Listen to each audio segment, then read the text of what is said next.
మేమండి గోదావరి మీ శ్రీకాకుళంలో మా హోటల్లో ఈవేళ స్పెషల్స్ అండి. కోడి పలావ్ అండి,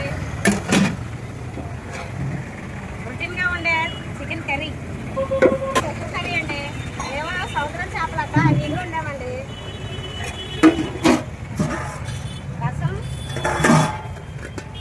కోడిగుడ్లు ఎన్నక్కర్లు ఇగురు, తలకాయ కర్రీ,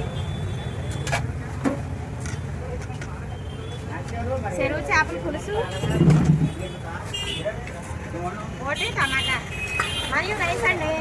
ఇంకో విషయం అండి ముఖ్యంగా చెప్పాల్సింది, ఈ న్యూ ఇయర్ 2026లో భోగభాగ్యాలతో భోగి చేసుకోండి, పెద్దల్ని పూర్వీకులను తలుచుకొని పెద్ద పండుగ చేసుకుంటూ క్షేమంగా ఉండాలని కనుమ పండుగ చేసుకుంటూ కనకవర్షంతో మొత్తం అందరం ప్రశాంతమైన జీవితం గడపాలని కోరుకుంటూ ఆగండి. అందులో మేము కూడా ఉన్నామండి.